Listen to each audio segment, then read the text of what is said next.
Hello students, welcome back to physics with Shubham sir.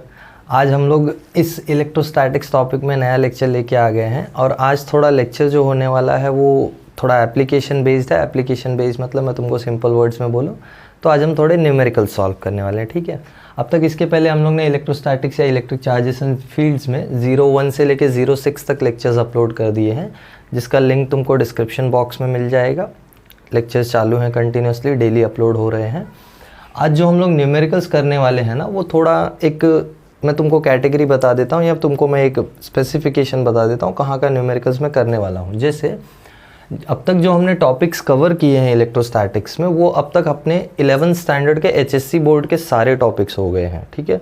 तो ये जो न्यूमेरिकल्स होंगे वो सीबीएसई के लिए तुम बोल सकते हो एक स्मॉल टॉपिक हो सकता है, अगर तुमको न्यूमेरिकल बेस्ड एप्लीकेशन समझना है जो भी इसके पहले के टॉपिक्स हुए हैं उनका। तो सीबीएसई वालों के लिए ये उन टॉपिक्स का न्यूमेरिकल्स हो सकता है, या तुम अपने बुक के सॉल्व न्यूमेरिकल्स भी देख सकते हो सीबीएसई वालों, क्योंकि तुम्हारे लिए ये टॉपिक 12th में है। बट 11th का मैं बात करूं, अगर 11th यानी एचएससी बोर्ड का मैं बात करूं, महाराष्ट्र स्टेट बोर्ड, तो उनका 11th तक का जितना भी इलेक्ट्रोस्टैटिक्स है वो अब तक हम लोग ने 06 में कंप्लीट कर दिया है, 06 तक कंप्लीट कर दिया है। आज 07 में हम 11th स्टैंडर्ड के सारे न्यूमेरिकल सॉल्व करेंगे, और जो मैं न्यूमेरिकल सॉल्व करने वाला हूँ वो इस बुक से सॉल्व करने वाला हूँ। तो आई गेस 11th स्टैंडर्ड के बच्चों को ये बुक पता होगा, because they are using it for physics. इस बुक का जो चैप्टर है electrostatics, that chapter numericals we are going to solve, 10th chapter है ये। तो मैं तुमको पेज नंबर भी बता देता हूँ, चलो एक सेकेंड। ये है पेज नंबर, चैप्टर 10 में पेज नंबर 188 पे चैप्टर स्टार्ट हो रहा है, और न्यूमेरिकल्स जो हम करने जा रहे हैं वो वो है पेज नंबर 206 पे, ठीक है। There are total 8 numericals, I guess 8 numericals there are total, ठीक है। टोटल 8 न्यूमेरिकल्स है पेज नंबर 206 के न्यूमेरिकल्स जो करने हैं हमको। अब जिसके पास पुरानी बुक होगी उसमें कुछ करेक्शंस होंगे, तो वो मैं करेक्शंस बताता हुआ चलूँगा। करेक्शंस मतलब आंसर्स में करेक्शंस है थोड़े, वो करने हैं तुमको, बाकी और कुछ नहीं। प्लस क्वेश्चंस में अगर कुछ करेक्शन है तो वो मैं बता दूंगा, ठीक है। हम लोग क्वेश्चन 3 सॉल्व करने जा रहे हैं, सॉल्व फॉलोइंग न्यूमेरिकल्स। तो यहाँ पे मैं हेडिंग लगा देता हूँ कौन से सिलेबस का कौन सा क्या सॉल्व कर रहा हूँ मैं। So I will just put it here, 11th physics HSC, okay, unsolved numericals. अभी आई होप सबको समझ में आया होगा क्या चलने वाला है लेक्चर में, ठीक है। 11th फिजिक्स के HSC बोर्ड के सारे अनसॉल्व्ड न्यूमेरिकल्स हम लोग करेंगे, और 11th फिजिक्स के लिए टॉपिक है इलेक्ट्रोस्टैटिक्स, ठीक है। चलो लेट्स स्टार्ट डायरेक्टली, हम लोग स्टार्ट करते हैं। क्वेश्चन नंबर 1 क्या है, देखो।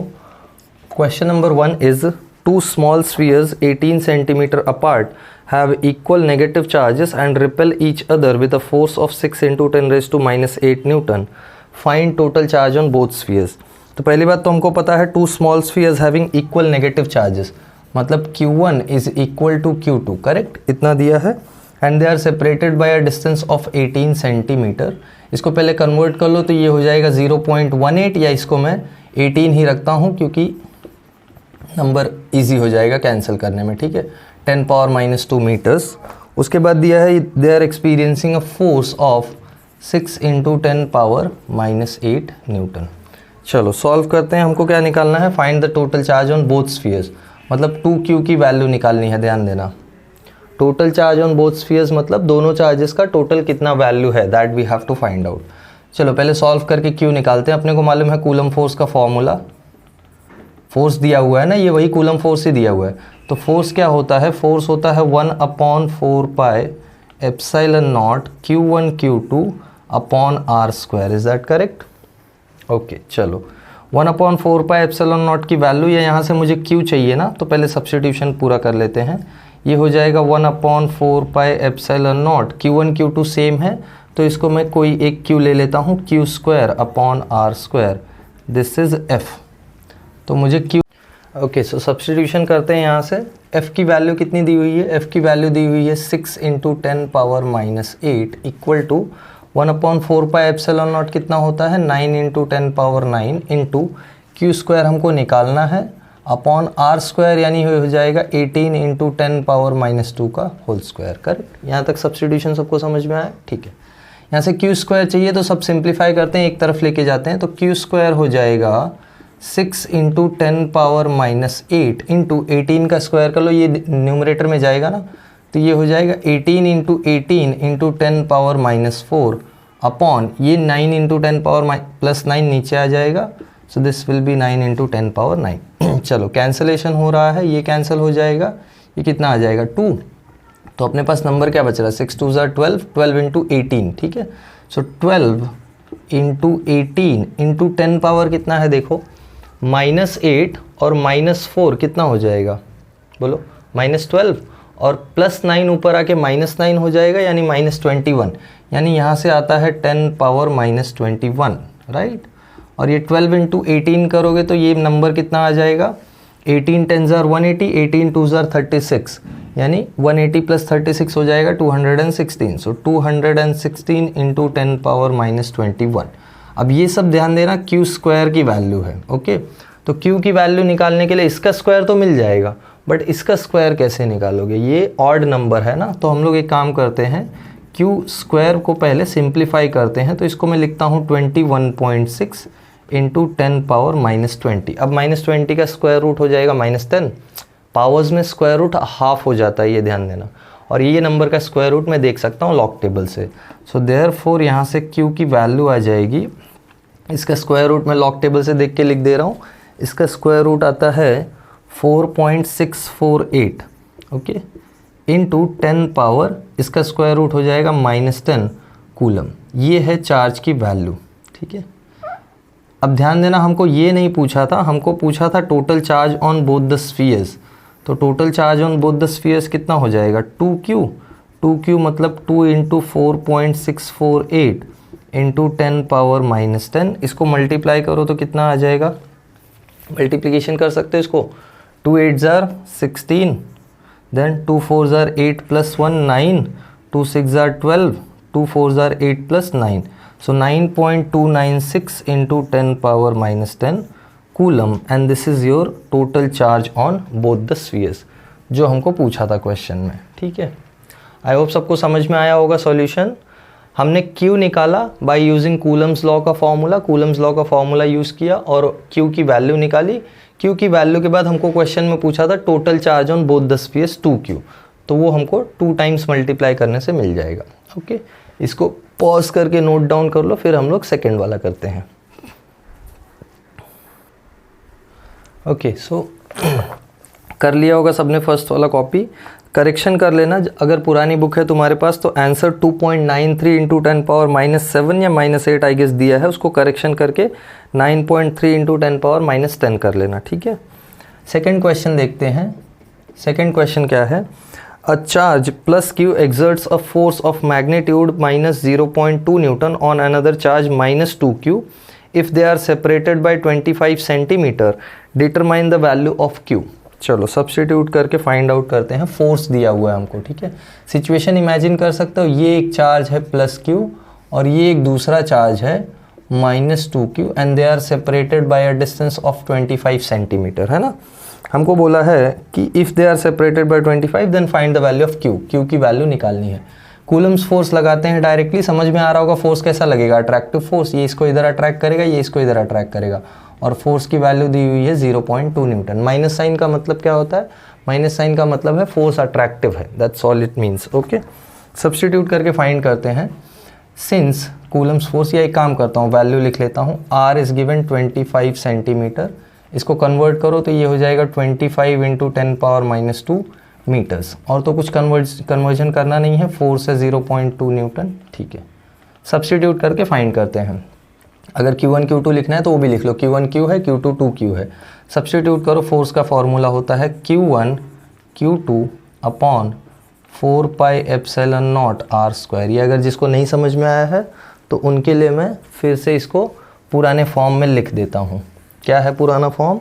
पुराना फॉर्म था 1/4πε0 Q1 Q2/r²। तो तुम फंसो ना, इसलिए मैंने लिख दिया है, देखो 1/4πε0 की वैल्यू, इसकी वैल्यू 0.2 है, 1/4πε0 की value 9 into 10 power 9 into Q1 की वैल्यू Q, Q2 की वैल्यू 2Q।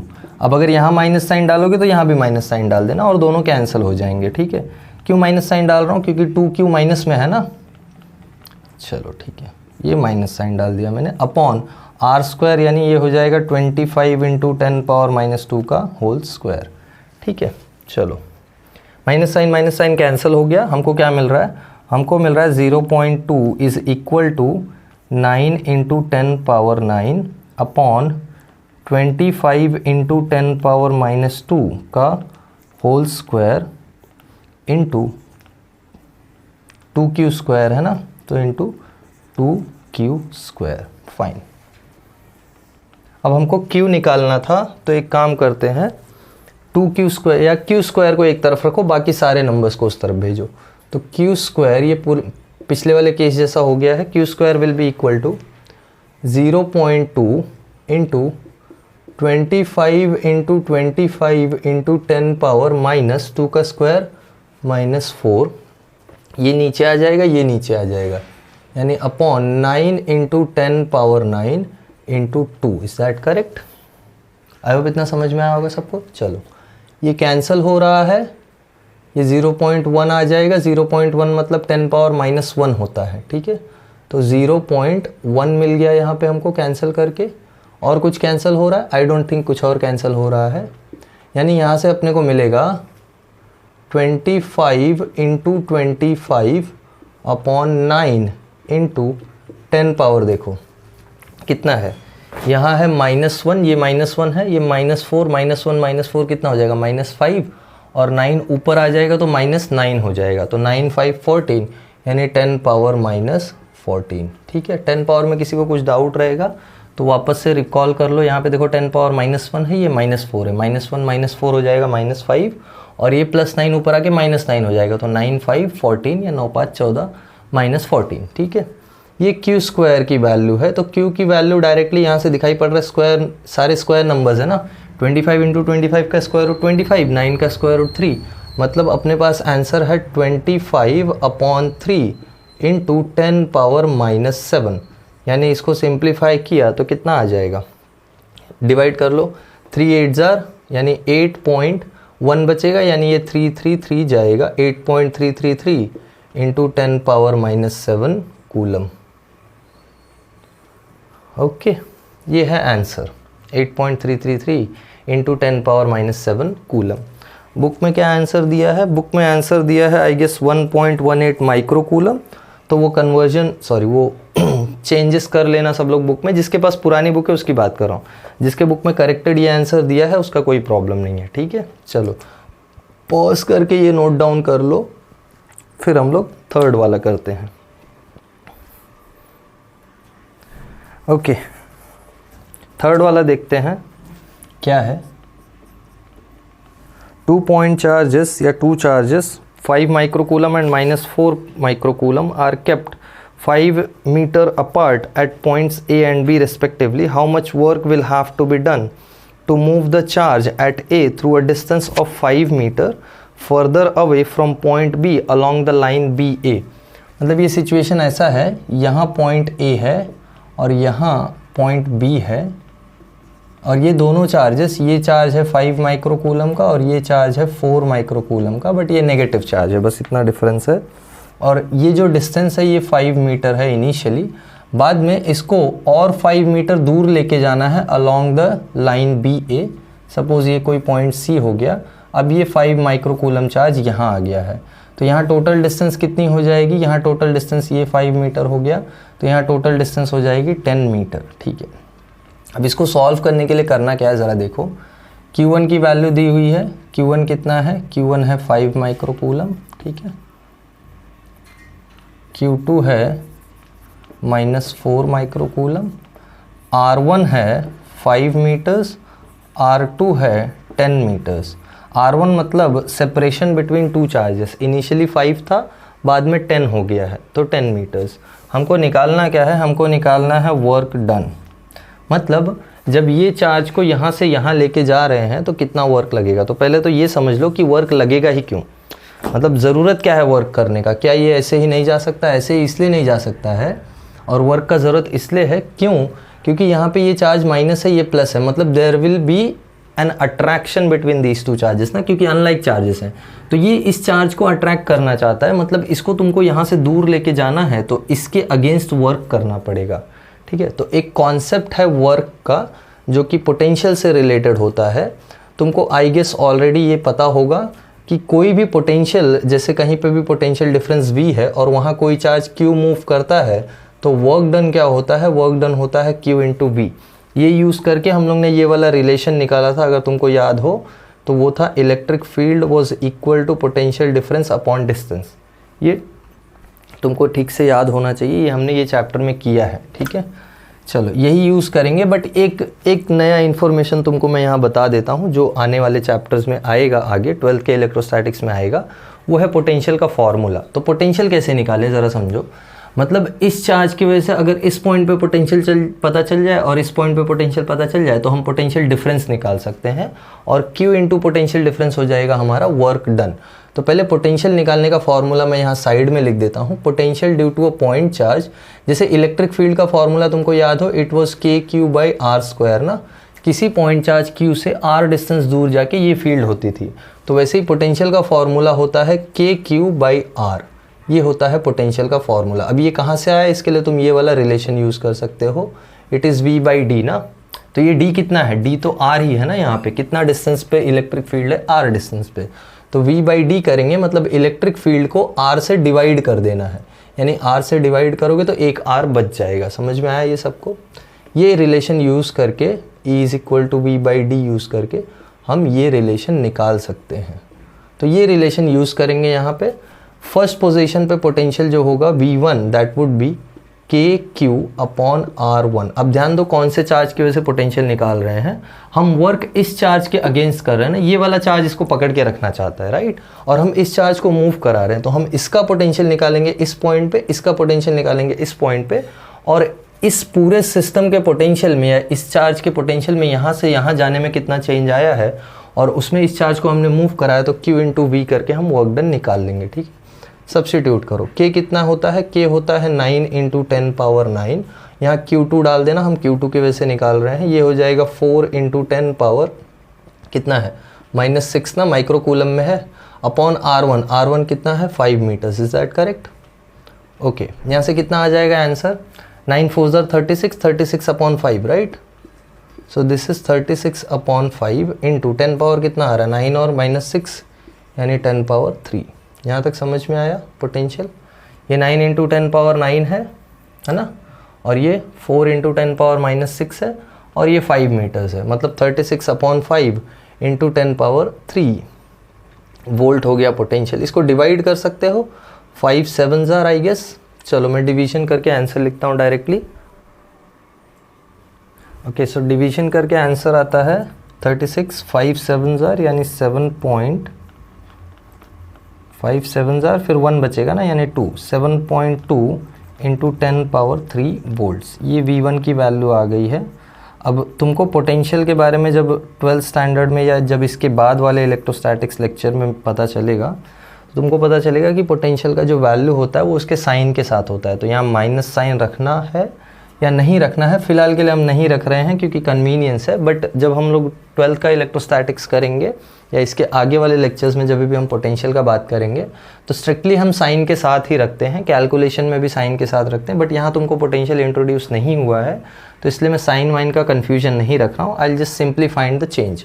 वैसे ही V2 निकाल लेते हैं। V2 क्या हो जाएगा, V2 हो जाएगा KQ/R2 का स्क्वायर, और यहाँ Q2 हो जाएगा, सॉरी नॉट स्क्वायर, KQ/R2 या KQ2/R2।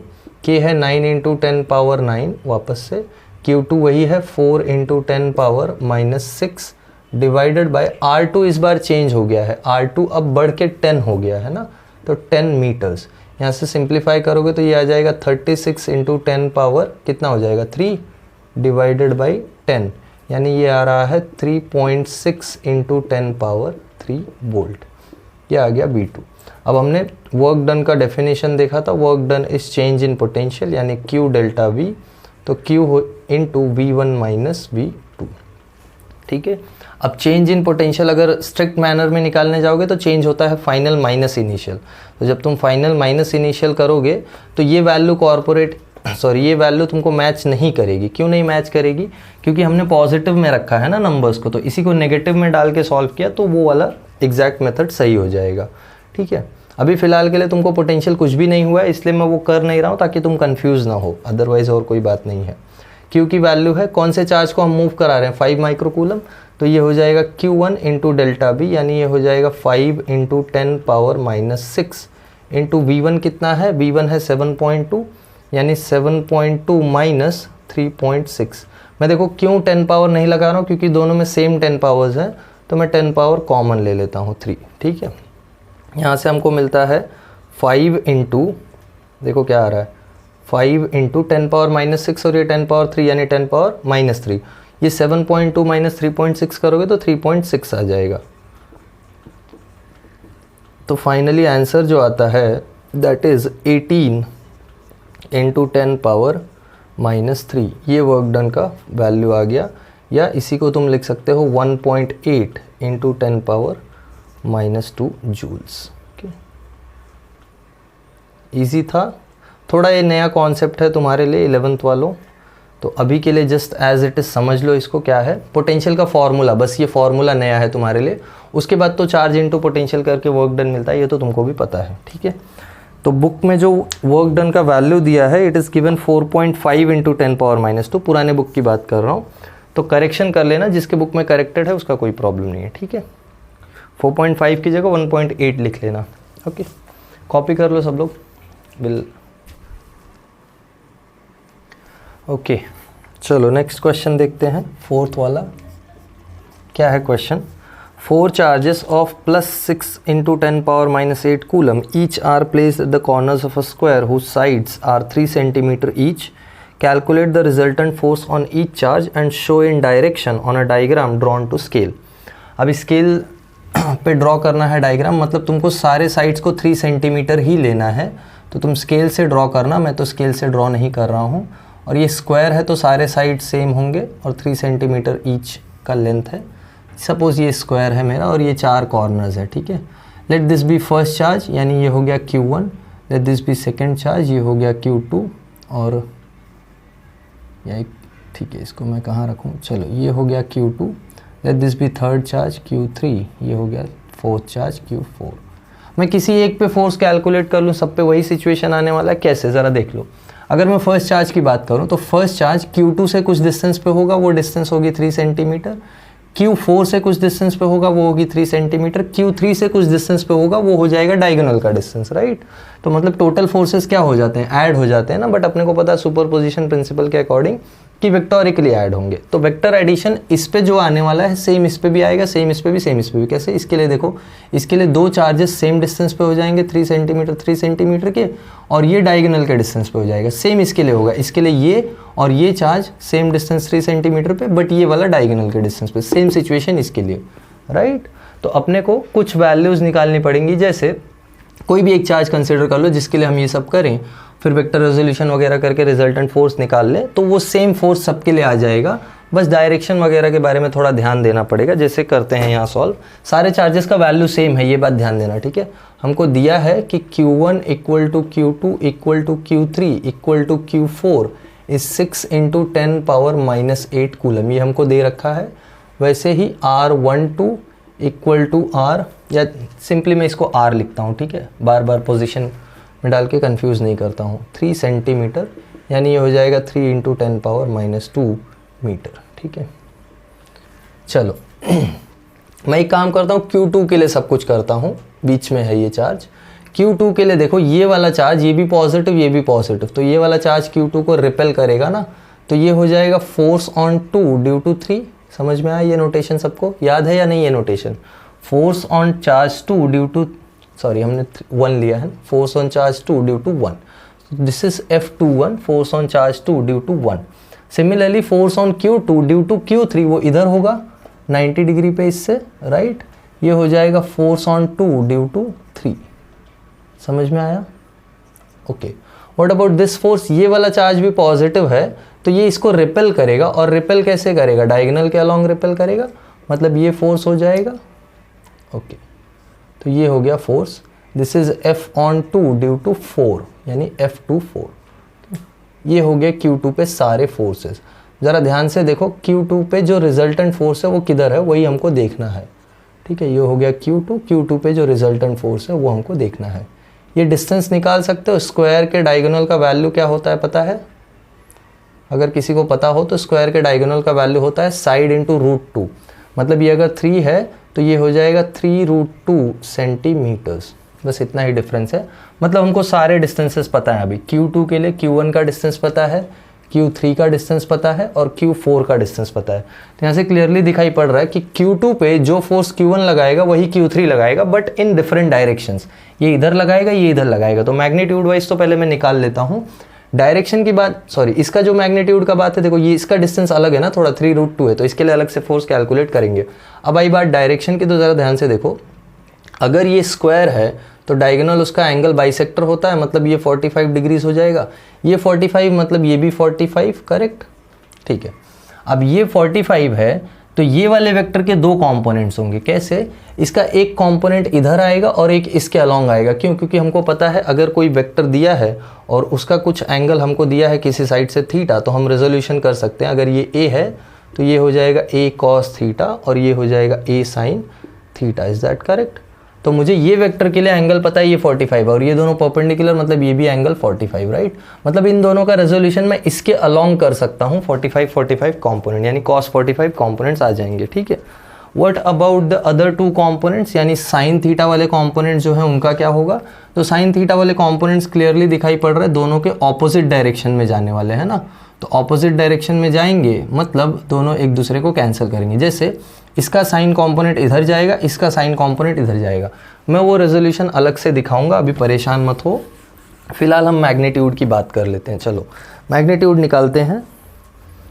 सिंस चार्ज और Q1 and Q3 are at 3 centimetre from Q2, therefore force on 2 due to 1 will be equal to force on 2 due to 3 will be equal to 1 upon 4 pi epsilon naught Q1 Q2 डालो या Q3 डालो, जो भी। Q2 पे हम निकाल रहे हैं ना, तो Q2 पे Q1 की वजह से फोर्स निकालो या Q3 की वजह से फोर्स निकालो, सेम ही आने वाला है। अपॉन आर स्क्वायर सब्स्टिट्यूशन करके निकाल लेते हैं। ये होता है 9 × 10⁻⁹। मैं इसको थोड़ा साइड में रखता हूँ। ये हो जाएगा F21 equal to F23, force on 2 due to 1, force on 2 due to 3। ये हो जाएगा 9 × 10⁻⁹ इंटू Q1 Q2 कितना है? 6 × 10⁻⁻8 ना। तो ये हो जाएगा 6 × 6 × 10⁻16 अपॉन आर स्क्वायर। आर कितना है? 3, यानी 3 का स्क्वायर दैट वुड बी 3 × 3 × 10⁻²। यहाँ तक किसी को कोई कन्फ्यूजन? सब्स्टिट्यूशन तो सिंपल रहा होगा ना। ठीक है, चलो ये 3 2s आर, ये 3 2s आर कैंसिल हो गए, यानी कितना आ रहा है? 2 2s आर 4, 9 4s आर 36, यानी 36 × 10 पावर, ये 9, ये -16, ये -2, -2 ऊपर आके +2 हो जाएगा। तो 9 + 2 11, 11 और -16 यानी 10⁻⁻5। यहाँ तक किसी को कोई डाउट? ये मिल गया फोर्स ऑन 2 ड्यू टू 1 और फोर्स ऑन 2 ड्यू टू 3। इतना न्यूटन का फोर्स लगता है। ठीक है, अब हम फोर्स ऑन 2 ड्यू टू 4 अलग से कैलकुलेट करेंगे। Also force on 2 due to 4 will be equal to 1 upon 4 pi epsilon naught Q2 Q4 upon R। इस बार अलग है, ध्यान देना। ठीक है, तो मैं इसको लिख देता हूँ कि R डायगोनल का स्क्वायर, बस यही चेंज हो जाएगा। सब्स्टिट्यूट करते हैं। 1 अपॉन 4 pi epsilon naught होता है 9 × 10⁻⁹। Q2 Q3 अभी, सॉरी Q2 Q4 अभी भी सेम है, तो ये हो जाएगा 6 × 6 × 10⁻16 डिवाइडेड बाय R डायगोनल कितना है? 3√2 सेंटीमीटर। तो कन्वर्ट कर दोगे तो 10⁻² मीटर्स में आ जाएगा।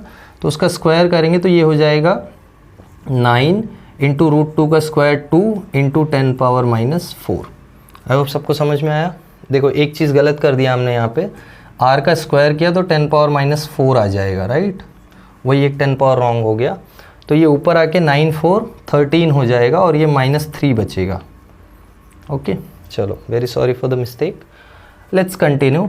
क्या आ रहा है यहाँ से? देखो 9 को कैंसिल करो, ये 9 से 9 पूरा कैंसिल हो गया, 2 3 ज़ार राइट, 6 3 ज़ार 18, यानी ये आ रहा है 18 इंटू 10 पावर कितना आएगा, अभी भी सेम पावर्स हैं यानी -3 न्यूटन।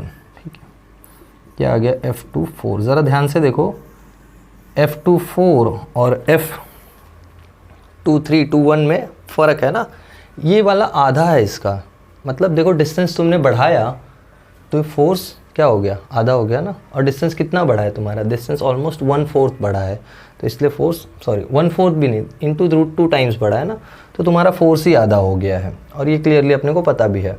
तो एक काम करो, इतना नोट डाउन करो, फिर इसका रेजोल्यूशन करके हम नेट फोर्स निकालते हैं। अभी हमको देखो कंपोनेंट्स में मैग्नीट्यूड मिला है, ध्यान देना, सिर्फ मैग्नीट्यूड मिला है। इट्स लाइक कि ये पेन है, इस पे बहुत सारे फोर्सेस एक्ट कर रहे हैं, मैंने सबका मैग्नीट्यूड निकाल लिया, बट रिजल्टेंट फोर्स कैसे मिलेगा, रिजल्टेंट फोर्स वेक्टर एडिशन करके मिलेगा, और उसका डायरेक्शन भी वेक्टर एडिशन करके मिलेगा। तो वो मैं ये क्लियर करने के बाद वापस से ड्रॉ करता हूँ। ठीक है, इतना नोट डाउन करो पॉज करके, मैं साइड हो जा रहा हूँ, नोट डाउन कर लो। ओके, आई होप सबने नोट डाउन कर लिया है। चलो मैं यहाँ डायग्राम बनाता हूँ रेजोल्यूशन के लिए। वैल्यूज़ याद रखना, फोर्स ऑन 2 ड्यू टू 3 जो मिला है that is 36 into 10 power -3, and force on 2 due to 4 जो मिला है दैट इज़ 18 इंटू 10 पावर -3। मैं यहाँ पे लिख देता हूँ, force on 2 due to 1 equal to force on 2 due to 3, ये आया है 36 into 10 power -3 newton. Similarly force on 2 due to 4 आया है 18 into 10 power -3 newton. Fine, resolution देख लेते हैं, ज़रा देखो, ये तुम्हारा चार्ज है Q2, ठीक है, Q2 पे एक फोर्स है इधर, ये है F21, Q2 पे एक फोर्स है इधर परपेंडिकुलर, राइट, ओके रुको, Q2 पे एक फोर्स है इधर perpendicular which is F23, okay, Q2 पे एक फोर्स है इधर विच इज़ F24 जो कि 45 डिग्री के एंगल पे है, करेक्ट। चलो अब मैं इन दोनों का रेजोल्यूशन करता हूँ, देखना ध्यान से, इसका रेजोल्यूशन इसके अलोंग करोगे तो यहाँ आ जाएगा F21 cos 45, और इसका रेजोल्यूशन इसके परपेंडिकुलर में इधर आ जाएगा F21 sin 45, ठीक है। सिमिलरली इसका रेजोल्यूशन इधर करोगे तो इधर भी आएगा F23 cos 45, इस वाले फोर्स का रेजोल्यूशन इधर, क्योंकि ये एंगल भी तो 45 ही होगा ना, ठीक है, और इसका रेजोल्यूशन एक इधर करोगे तो ये आ जाएगा F23 sin 45। तो ये दोनों इक्वल हैं, क्यों, क्योंकि इनका मैग्नीट्यूड सेम है ना, और sin 45 मतलब ये दोनों एक दूसरे को कैंसिल कर देंगे, और ये दोनों इधर आके F24 के साथ कंप्लीटली ऐड हो जाएंगे। मतलब F24 के डायरेक्शन में दो और फोर्सेस आ गए हैं अभी, और वो दोनों इन दोनों के कंपोनेंट्स हैं। तो सेकेंड वाले चार्ज पे जो नेट फोर्स होगा, therefore net force on charge Q2 will be, क्या हो जाएगा नेट फोर्स, मैं लिखता हूँ F2 net will be equal to, substitute करने जा रहा हूँ वैल्यू, F24 तो पूरा रहेगा प्लस F21 का cos 45 आएगा प्लस F23 का भी cos 45 आएगा। यहाँ तक समझ में आया? ओके, सब्स्टिट्यूशन करने का टाइम आ गया है। F24 हमने निकाला है 18 इंटू 10 पावर -3 है, प्लस F21 हमने निकाला है 36 इंटू 10 पावर -3 है, cos 45 1/√2 होता है, क्लियर, प्लस F23 भी हमने निकाला है 36 इंटू 10 पावर -3 है, और cos 45 अभी भी 1/√2 ही है। ओके, ये ध्यान से देखो, 2 टाइम्स है सेम नंबर, तो मैं इसको लिख सकता हूँ 18 into 10 power -3 into 2 times plus 2 times 36 into 10 power -3 into 1/√2। ये सेम नंबर 2 बार है ना, तो 2 टाइम्स हो गया, सिंपल एज दैट। यहाँ से कैंसिल होके क्या मिल जाएगा, ये √2 हो जाएगा आई गेस, हाँ, ये √2, ये 2 से कैंसिल होके √2 मिलेगा। मतलब हमको नंबर क्या मिल रहा है, देखो 18 प्लस 36 √2 इंटू 10 पावर -3, ये आ रहा है नेट फोर्स F2 नेट। और इसकी वैल्यू कैसे निकालोगे, √2 की वैल्यू डालो 1.414 और उसको सब्स्टिट्यूट करके ऐड करो। जैसे यहाँ से मैं सारा कुछ सब्स्टिट्यूशन के बाद एडिशन करके बता देता हूँ क्या आता है। इट कम्स आउट एज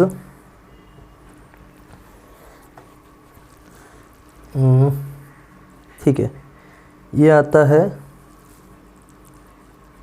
68.9, ठीक है, इंटू 10 पावर माइनस 3 न्यूटन, या इसी को मैं लिख सकता हूँ 6.89 इंटू 10 पावर माइनस 2 न्यूटन। तो ये आ गया सेकेंड चार्ज पे नेट फोर्स, और यही सेम वैल्यू सब चार्जेस पे होगी फोर्सेस की। मतलब इसके लिए भी सेम रेजोल्यूशन जाएगा ना, देख लो, इसके लिए 4 वाले का फोर्स इधर जाएगा और 2 वाले का फोर्स इधर जाएगा और 1 वाले का फोर्स इधर जाएगा, राइट। और ये 45 एंगल पे आएगा, ये भी 45 एंगल पे आएगा। मतलब फिर रेजोल्यूशन करोगे, इसके साइन कंपोनेंट्स कैंसिल होंगे दोनों के।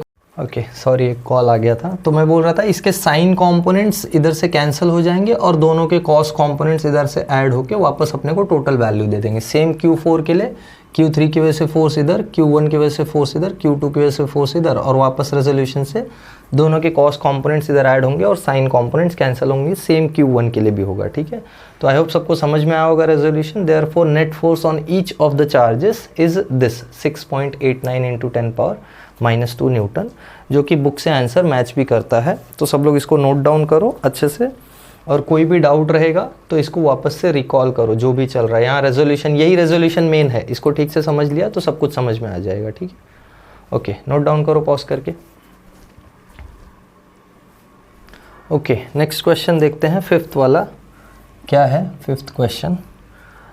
The electric field in a region is given by 5 K newton per coulomb. तो वो जो K है ना, K कैप है, तुमको अगर याद हो यूनिट वेक्टर होता है K कैप। मतलब K कैप मतलब इलेक्ट्रिक फील्ड कौन से डायरेक्शन में, Z एक्सिस के डायरेक्शन में, ठीक है। Calculate the electric flux through a square of side 10 centimetre in the following cases.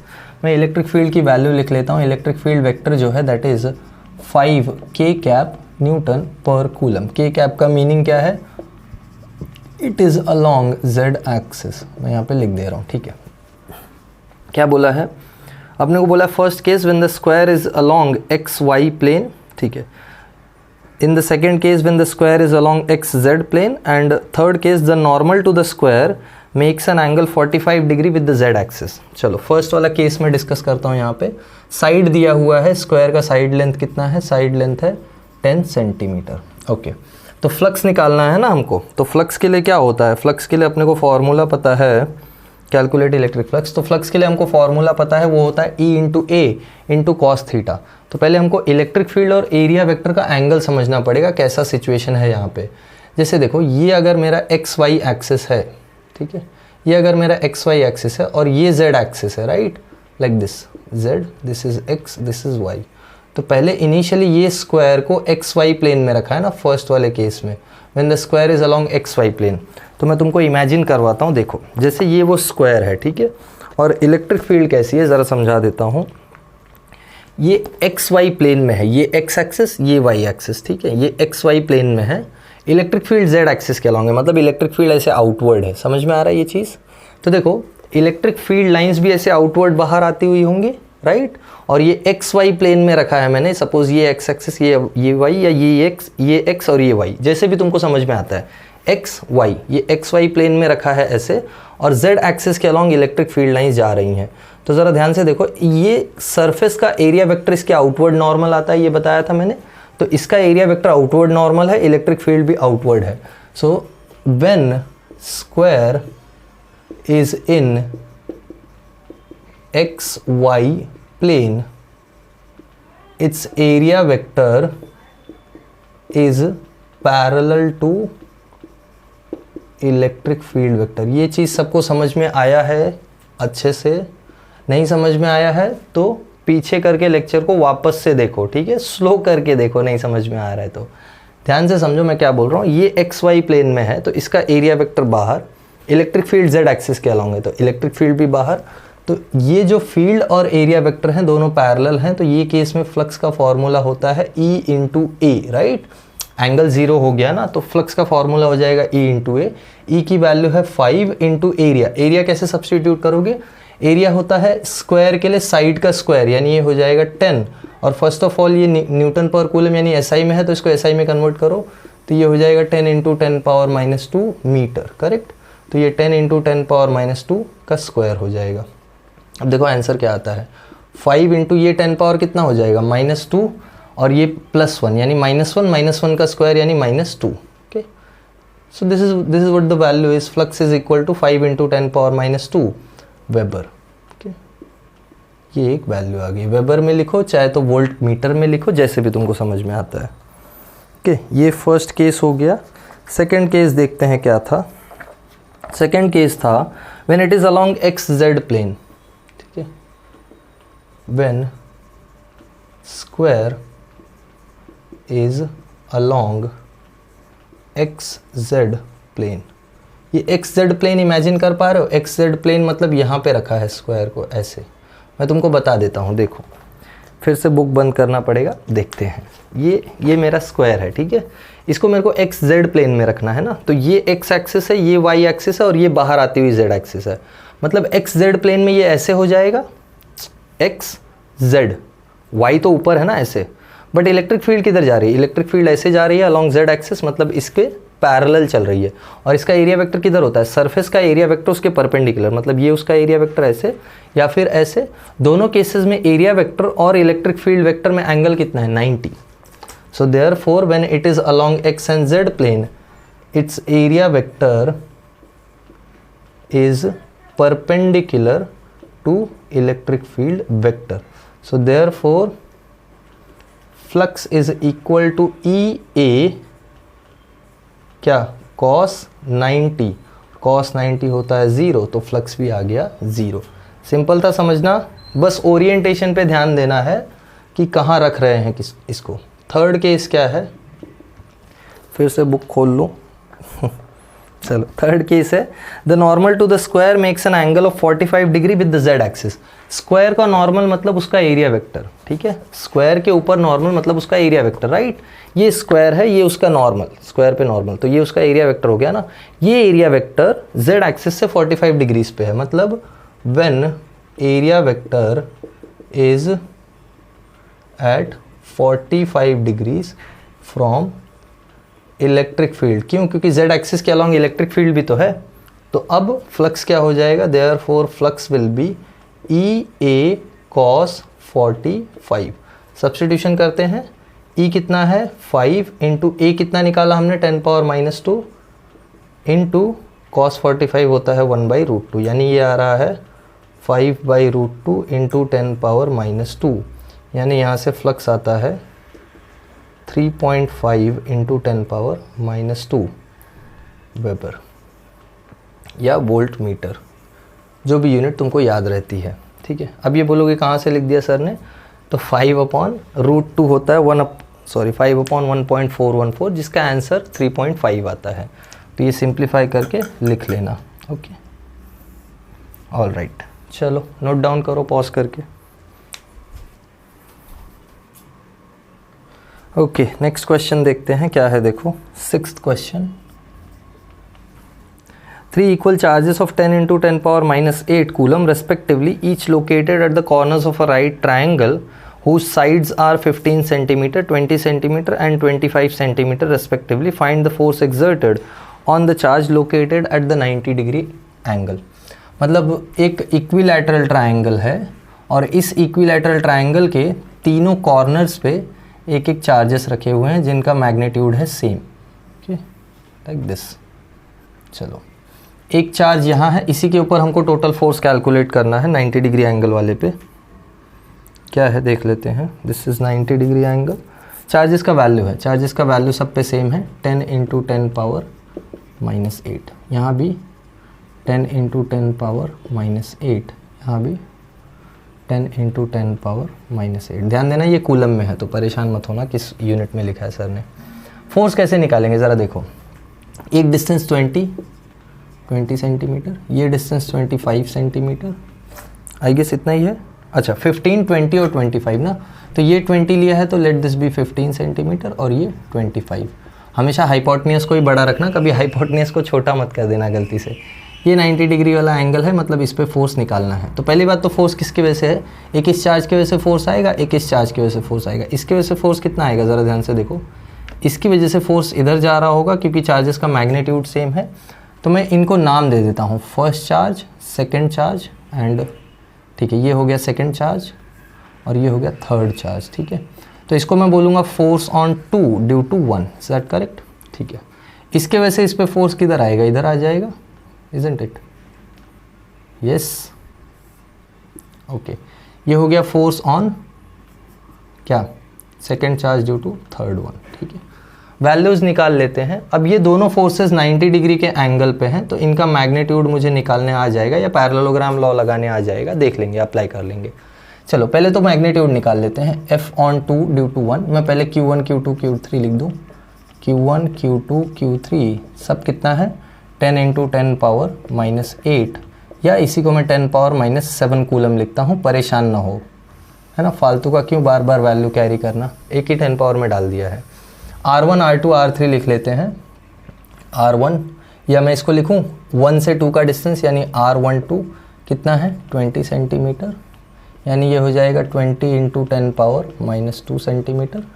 R32 कितना है, 15 सेंटीमीटर, यानी ये हो जाएगा 15, सॉरी ये मीटर में हो गया ना, 15 × 10 पावर -2 मीटर्स। चलो अब कैलकुलेशन करते हैं, पहले F21 निकालते हैं। F21 कितना आएगा, F21 हो जाएगा, ये है ना F21, ठीक है, F21 निकालते हैं। F21 हो जाएगा 1/4 pi epsilon not Q1 Q2 upon R12 square, correct? Substitution कर लो, ये है 9 × 10 पावर 9 इंटू Q1 Q2 कितना है, Q1 Q2 दोनों 10 पावर -7 है, यानी 10 power -7 into 10 power -7 divided by R12 का स्क्वायर, यानी 20 × 20 इंटू 10 पावर -4। चलो ठीक है, ओके, क्या बच रहा है, कुछ नहीं बच रहा है, बस 9/4 बच रहा है ना, तो ये हो जाएगा 9 अपॉन, मैं देखो ये 10 पावर 1 10 पावर 1 इसको दे दूँ तो 10 पावर -2 बचेगा इधर, तो ये 2 × 2 4, यहाँ बच रहा है 10 पावर -2, ऊपर कितना है -7 -14, ये -2 ऊपर जाके प्लस, यानी 10 पावर +11 -14 यानी 10 पावर -3, इसको डिवाइड करोगे तो आता है 2.25 इंटू 10⁻³ न्यूटन, ये हो गया F21। ओके, चलो सिमिलरली F23 निकाल लेते हैं। F23 हो जाएगा 1/4 pi epsilon not Q2 Q3 upon R32 square. Substitution करते हैं, ये है 9 × 10 पावर 9 इंटू Q2 Q3 अभी भी उतना ही है, तो 10 power -7 into 10 power -7 upon R32 कितना है, R32 है 15 सेंटीमीटर ना, यानी ये 15 × 15 का स्क्वायर, यानी 10 पावर -4। चलो सिंप्लीफाई करने पे नंबर क्या मिल रहा है हमको, नंबर मिल रहा है 9/15 का स्क्वायर, यानी 225 इंटू 10 पावर क्या मिल रहा है -7 और ये 9 4 ऊपर आ जाएगा, यानी बच रहा है 9 4 13 10 पावर -14 और +13 यानी -1। ओके, मैं एक काम करने जा रहा हूँ, ज़रा ध्यान से देखना, इसको सिंप्लीफाई कैसे करोगे, ये नंबर डिवाइड नहीं होगा ना, कैसे करेंगे सिंप्लीफाई, देखो 9 अपॉन, इसको मैं 2.25 बना देता हूँ, तो नीचे आ जाएगा 10 पावर +2, आया ना, और इधर तो 10 पावर -1 है ही। ज़रा ध्यान से देखो, ये नंबर फैमिलियर लग रहा है, 9/4 किया तो 2.25 आया, तो 9/2.25 करेंगे तो 4 आ जाएगा ना। A/B is equal to C है, तो A/C इक्वल टू B नहीं होगा, यही मैं बोल रहा हूँ। 9/2.25 किया तो 4 आया, तो 9/4 किया तो 2.25 आता है, या 9/4 किया हमने इधर तो 2.25 आया, तो 2.25 को इधर लाएंगे तो 4 भी मिलेगा। So that's what I am saying, simple maths trick है, कुछ और नहीं। तो 9/2.25 करोगे तो यहाँ आंसर आ जाएगा, therefore F23 will be 4 × 10 power -1 और ये +2 ऊपर आके -2 यानी -3 न्यूटन, ये हो गया फोर्स ऑन 2 ड्यू टू 3। अब ये तो इंडिविजुअल फोर्सेस हो गए, रिजल्टेंट कहाँ से जाएगा, resultant according to parallelogram law मिलेगा यहाँ पे, और पैरेललोग्राम लॉ का मैग्नीट्यूड अपने को निकालने आता है, जो तुमने वेक्टर्स चैप्टर में या मैथमेटिकल मेथड्स में पढ़ा होगा। तो मैग्नीट्यूड निकालते हैं, पहले इतना नोट डाउन करो, फिर मैं इसको क्लियर करके मैग्नीट्यूड निकालता हूँ साइड में। ओके, हो गया होगा। मैं यहाँ करता हूँ साइड में, देखो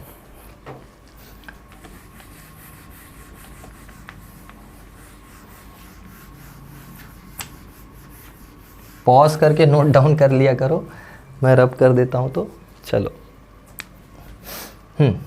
निकालते हैं मैग्नीट्यूड। एफ नेट क्या हो जाएगा, एफ नेट हो जाएगा अंडर रूट ऑफ, अपने को मालूम है F21 और F23 में एंगल 90 है ना, तो जो फॉर्मूला होता है मैग्नीट्यूड का in parallelogram law, that is under root a square plus b square plus 2ab cos theta. तो थीटा तो 90 यानी cos 90 0, यानी लास्ट वाला टर्म नहीं रहने वाला है, तो डायरेक्ट हम लोग वैल्यू लिखेंगे। ये हो जाएगा F21 का स्क्वायर प्लस F21 का स्क्वायर प्लस F32 का स्क्वायर, F23 का स्क्वायर ना, हमने 23 निकाला है, बस यही हो जाएगा मैग्नीट्यूड। ओके, बस सब्स्टिट्यूशन करो, ये हो जाएगा अंडर रूट ऑफ F21 कितना मिला था अपने को 2.25, तो ये आ जाएगा 2.25 इंटू 10 पावर माइनस 3 का होल स्क्वायर प्लस इधर कितना मिला 23 यानी 4 इंटू 10 पावर माइनस 3 का होल स्क्वायर। चलो करते हैं, क्या आएगा रूट ऑफ 10 पावर माइनस 6 दोनों में से कॉमन हो जाएगा, 2.25 का स्क्वायर कर सकते हो, 2.25 का स्क्वायर कितना आ जाएगा, ठीक है। इसको हम लोग कुछ और सिंप्लीफाइड नंबर नहीं लिख सकते ना, मतलब देखना ही पड़ेगा स्क्वायर, तो स्क्वायर कर लेना डायरेक्टली, लॉग टेबल यूज़ कर लेना डायरेक्ट स्क्वायर देखने के लिए। तुम स्क्वायर देखोगे तो डायरेक्ट जो स्क्वायर की वैल्यू आती है that is 5.0625 plus 16 right into 10 power कितना है दोनों में कॉमन -6 ना, दोनों का स्क्वायर -6 ओके। अब अपने को टोटल नंबर स्क्वायर रूट में कितना मिल रहा है 16 प्लस 5 यानी हो जाएगा 21.0625, ये 10 पावर -3 डायरेक्टली बाहर आ जाएगा स्क्वायर रूट के। ये आ रहा है एफ नेट, ध्यान देते चलो, तो एफ नेट की वैल्यू स्क्वायर रूट देख लेना लॉग टेबल से, लॉग टेबल में डायरेक्ट स्क्वायर रूट का टेबल दिया होता है, 21.5625 का स्क्वायर आता है 4.59, ठीक है। सो this is 4.59 into 10 power -3 Newton, यही तुमको निकालना था। ओके, ये आ गई नेट फोर्स की वैल्यू, मतलब इस वाले चार्ज पे नेट फोर्स इतना है। तो इसका ये मतलब नहीं कि इस पे यही फोर्स है, इस पे भी यही फोर्स है, नहीं, वो अलग से कुछ और वैल्यू लेगा, तो वो तुम निकाल लेना, ठीक है। चलो, आई होप सबको समझ में आया है। पॉज करके नोट डाउन करो, मैं तब तक पसीना पोंछ लूँ। ओके चलो, second last question, 7th one क्या है, A potential difference of 5000 volt is applied between two parallel plates 5 cm apart. A small oil drop having charge 9.6 into 10 power -19 falls between the plates. Find first electric field intensity between the plates and the force on the oil drop. देखो situation कैसा है, situation ऐसा है, 5 centimetre दूर रखा है दो plates को, इनके बीच में पोटेंशियल डिफरेंस है 5000 वोल्ट का। हमको निकालनी है फील्ड कितनी होगी, यानी इलेक्ट्रिक फील्ड यहाँ पे कितना है, प्लस एक ऑयल ड्रॉप यहाँ पे आ जाता है जिस पे कुछ चार्ज है, तो इस पे इलेक्ट्रिक फील्ड कितना फोर्स लगाएगा, फोर्स किस डायरेक्शन में लगाएगा। अगर इलेक्ट्रिक फील्ड इधर है तो ये पॉजिटिव चार्ज है तो फोर्स भी इधर ही लगेगा, मतलब ये फोर्स भी हमको कैलकुलेट करना है। चलो, सिचुएशन सबको समझ में आ गया होगा, मैं वैल्यू लिखता हूँ। Voltage is 5000 volt, distance is 5 centimetre, इसको कन्वर्ट करो 5 into 10 power -2 metres. Electric field निकालना है, ये ए पार्ट है, बी पार्ट है। इफ़ Q इज़, चार्ज कितना दिया है 9.6 इंटू 10 पावर -19 कूलम, ठीक है। तो फोर्स निकालना है, छोटा क्वेश्चन है, जल्दी से कर लेते हैं। इलेक्ट्रिक फील्ड और वोल्टेज में रिलेशन क्या होता है, since electric field is V/D, correct. V कितना है 5000 अपॉन D कितना है 5 इंटू 10 पावर -2, 5 से 5 कैंसिल, 10 पावर 3 और ये -2 ऊपर आके +3 यानी +2, सो E कितना हो जाएगा +3 + 2 यानी 10 पावर 5 न्यूटन पर कूलम और वोल्ट पर मीटर, जिस भी यूनिट में तुमको लिखना है कोई प्रॉब्लम नहीं है। यूजुअली वोल्ट पर मीटर में लिखना है आंसर, क्योंकि यहाँ वोल्टेज दिया था और मीटर दिया था। चलो लास्ट है फोर्स निकालने का, तो फोर्स क्या होता है अपने को मालूम है, since electric field is force per unit charge, so therefore force will be charge into electric field. Substitution करते हैं, चार्ज है 9.6 into 10 power minus 19 into electric field हमने अभी अभी निकाली है 10 पावर 5. सारा 10 पावर्स है, बस सॉल्व हो गया. Therefore force is 9.6 into 10 power कितना बचेगा, माइनस 19 प्लस 5 यानी माइनस 14 न्यूटन. हो गया सॉल्व. सिंपल था, इजी था क्वेश्चन. ओके चलो पॉज करके नोट डाउन करो, फिर लास्ट वाला क्वेश्चन करते हैं. ओके आ गए हैं लास्ट क्वेश्चन पे हम लोग, क्वेश्चन नंबर 8. ठीक है, क्या है देखो, calculate the electric field due to a charge of -8 into 10 power -8 coulomb at a distance of 5 centimetre from it. मतलब किसी चार्ज से फील्ड कैलकुलेट करनी है. स्ट्रेट फॉरवर्ड रिलेशन होता है, दिया हुआ है तुमको चार्ज, तुमको डिस्टेंस दिया हुआ है, कितना है डिस्टेंस, डिस्टेंस है 5 सेंटीमीटर. फाइन, इसको कन्वर्ट कर लो, ये हो जाएगा 5 इंटू 10 पावर -2 मीटर. हमको निकालनी है इलेक्ट्रिक फील्ड. छोटा क्वेश्चन ही है, कर लेते हैं. So since electric field is 1/4 pi epsilon naught Q by r square. Substitution करते हैं, 1/4 पाई एप्सिलॉन नॉट कितना होता है, 10 पावर 9 इंटू 10 पावर प्लस 9. चलो गर्मी ने दिमाग घुमा दिया है. Q कितना है, Q है -8 इंटू 10 पावर -8 अपॉन डिवाइड कितना है, R की वैल्यू R स्क्वायर यानी 5 का स्क्वायर यानी 25 इंटू 10 पावर -2 का स्क्वायर हो जाएगा -4. इतना तो अब समझ ही रहे हो, फटाफट हो रहा है तो कोई प्रॉब्लम नहीं है. यानी ये 9 इंटू 8 कितना हो जाएगा, -72 इंटू 10 पावर 9 और ये 8 1, ये +9 है, ये -8 है ना, 1 upon 25 into 10 power -4. So final number क्या मिल रहा है यहाँ से देख लेते हैं और सॉल्व करते हैं. So therefore electric field is -72/25 into 10 power -4 ऊपर आके +4 यानी 10 पावर +5. ओके चलो ये नंबर सॉल्व कर सकते हो. Therefore electric field is -25 2 jar जाएगा यानी ये 2.8 के अराउंड जाएगा. इसको सॉल्व करके देखना कितना बचेगा तुम्हारे पास बचेगा आई गेस 25 2 जार 50 यानी 20 बचेगा, 22 बचेगा यानी 220 यानी 25 2 जार अराउंड जाएगा, सॉरी 25 8 जार अराउंड जाएगा 200, क्योंकि 220 है ना, 225 तो जाएगा नहीं 9 टाइम्स, तो 200 टाइम्स 200 जाएगा, दैट विल बी 8 टाइम्स. फिर तुम्हारे पास बचेगा 20 तो वापस 8 टाइम्स जाएगा यानी 2.88 into 10 power 5 Newton per coulomb. Okay, negative sign क्या इंडिकेट कर रहा है, नेगेटिव साइन इंडिकेट करता है कि फील्ड नेगेटिव चार्ज की वजह से या टूवर्ड्स द चार्ज है. ठीक है, सो यहाँ पे लिख लो चाहिए तो, negative sign indicates field is towards the charge. यही तो नेगेटिव चार्ज की फील्ड होती है ना, टूवर्ड्स द चार्ज. चलो सो ये थे सारे न्यूमेरिकल्स इलेक्ट्रोस्टैटिक्स के 11th स्टैंडर्ड के. ठीक है, जितने भी महाराष्ट्र बोर्ड के 11th स्टैंडर्ड के इलेक्ट्रोस्टैटिक्स न्यूमेरिकल्स थे अनसॉल्व वाले, वो हमने सारे कर लिए हैं. इसके अलावा तुमको किसी और एक्सरसाइज क्वेश्चन में प्रॉब्लम है, थियरी क्वेश्चन हो चाहे वो न्यूमेरिकल हो, छोटा मोटा MCQ वगैरह में होता है एक आध न्यूमेरिकल, तो मुझे बता देना कमेंट बॉक्स में, मैं सॉल्व कर दूंगा. ठीक है, परेशान होने का ज़रूरत नहीं है. तो आई होप सबको सारे न्यूमेरिकल समझ में आए होंगे. कुछ भी किसी भी न्यूमेरिकल में डाउट है तो कमेंट बॉक्स में पोस्ट करो बिंदास, I will solve it, I will do my best, don't worry. तो आज के लेक्चर में इतना ही करेंगे, आज हम लोग यहीं ख़त्म करते हैं लेक्चर. कुछ भी डाउट है तो पोस्ट करो बिंदास, मैं दोबारा रिपीट कर देता हूँ. इसके बाद जो लेक्चर्स लेके आएंगे वो हम अब इलेक्ट्रोस्टैटिक्स को आगे कंटिन्यू करेंगे. तो अभी सीरीज़ ख़त्म नहीं हुई है, सीरीज़ अभी इलेक्ट्रोस्टैटिक्स सीरीज़ ही चल रही है. ये बस बीच में 11th का पोर्शन ख़त्म हुआ मेरा HSC बोर्ड का, तो मैंने उनके न्यूमेरिकल्स डाल दिए. ठीक है, सो आई होप सबको सब कुछ समझ में आया है. Bye everyone and thank you.